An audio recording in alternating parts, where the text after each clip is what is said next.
안녕하세요. 자유교회 이진우 목사가 보내드리는 아침 묵상입니다. 오늘도 예수 그리스도의 향기를 내는 복된 하루가 되시길 바랍니다. 8월 3일 목요일 아침 묵상입니다. 오늘은 남의 눈 속에 티, 내 눈 속에 들보라는 제목으로 마태복음 7장 3절로 5절의 말씀 묵상합니다. 어째 너는 남의 눈 속에 있는 티는 보면서 내 눈 속에 있는 들보는 깨닫지 못하느냐. 내 눈 속에는 들보가 있는데 어떻게 남에게 내 눈에서 티를 빼내줄 테니 가만히 있거라 하고 말할 수 있겠느냐. 위선자야, 먼저 내 눈에서 들보를 빼내어라. 그래야 그때의 눈이 잘 보여서 남의 눈에서 티를 빼줄 수 있을 것이다.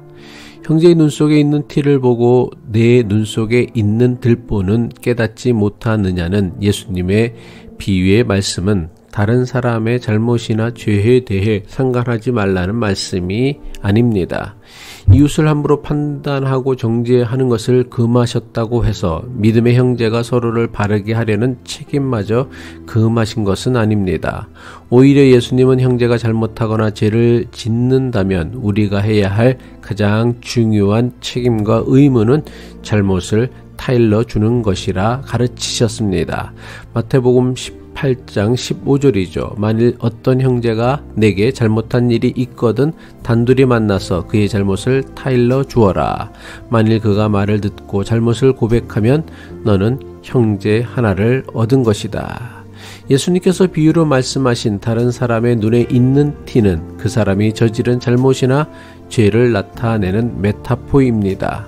예수님께서 인간의 잘못이나 죄를 눈 속에 티끌로 비유하신 것은 매우 중요한 교훈이 담겨 있는 말씀입니다.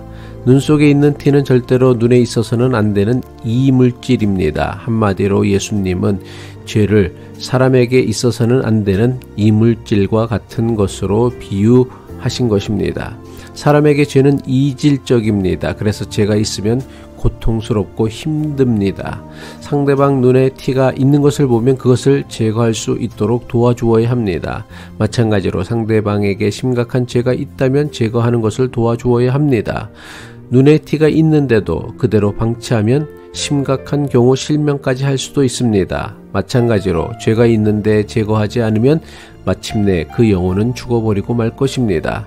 따라서 형제의 죄를 보면서도 그것을 제거하려고 돕지 않는 것은 이웃사랑에 대한 예수님의 명령을 지키지 않는 것이 됩니다. 하지만 형제의 죄를 제거하려고 할 때 우선해야 하는 것이 있습니다. 다른 사람의 눈 속에 있는 티를 보게 되면 먼저 자신에게도 다른 사람과 비슷한 죄가 있을 수 있음을 생각해야 합니다. 그래서 다른 사람의 티를 볼 때마다 먼저 자신의 들보를 빼려는 노력이 앞서야 합니다. 예수님께서는 다른 사람의 잘못을 바로 세우려는 비판이나 노력 자체를 문제 삼은 것이 아닙니다. 자기의 잘못이나 죄에 대해서는 너그럽고 관대한 사람이 다른 사람의 잘못이나 죄에 대해서는 지나치게 민감하고 신경질적으로 반응하는 것을 문제 삼는 것입니다. 더 나아가 예수님께서는 자신의 문제는 바로 잡으려 하지 않으면서 오로지 다른 사람의 문제만 바로 잡으려 하는 것을 경고하신 것입니다. 최소한 다른 사람들에게 적용하는 기준만큼이라도 자기 자신에게도 그대로 적용할 수 있어야 합니다.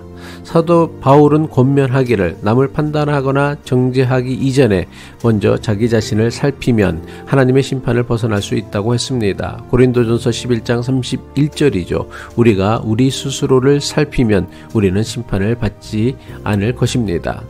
다른 사람의 잘못이나 죄를 문제 삼는 비판에 대한 예수님의 기준은 분명하고 확실합니다. 예수님은 자기의 잘못이나 죄에 대해서는 관대하고 너그러우면서 다른 사람의 잘못이나 죄에 대해서는 지나치게 엄격한 태도를 원치 않으십니다. 물론 그 반대의 경우도 마찬가지입니다. 자기에게 지나치게 엄격하고 남에게만 관대하려고 해서도 안 됩니다.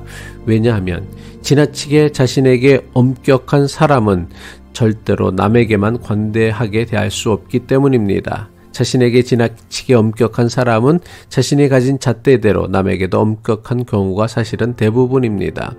분명한 것은 자신의 문제는 돌아보지 않고 이웃과 형제의 문제만 고치려고 하는 것은 사랑이 아니라 비난이나 정죄에 지나지 않습니다. 초대시대의 교부였던 크리소스톰은 죄를 지은 사람에 대한 기독교인의 태도를 이렇게 설명합니다. 그를 반드시 바로잡으라. 하지만 원수로서 혹은 벌을 강요하는 적으로서가 아니라 의스를 제공하는 의사로서 하라. 다른 사람의 잘못이나 죄에서 벗어나도록 돕는 노력이 비난이나 정죄가 되지 않으려면 그 사람을 사랑하는 마음으로 그 사람을 살리려는 마음으로만 하라는 것입니다. 더 나아가 다른 사람의 잘못이나 죄를 바르게 하려면 먼저 자기의 잘못이나 죄를 돌아보고 자기의 문제를 바르게 하려고 노력해야 합니다. 기도하겠습니다. 사랑의 하나님, 다른 사람에게서 죄를 발견할 때마다 먼저 자기 자신을 돌아볼 수 있는 깨달음을 주옵소서. 이 깨달음으로 먼저 자기를 바르게 하여 이웃을 바르게 하는 책임과 의무도 외면하지 않게 하옵소서. 자신과 이웃을 바르게 하는 것이 비난과 정죄가 아닌 오직 사랑과 긍휼의 마음으로만 하게 하옵소서. 예수 그리스도의 이름으로 기도합니다.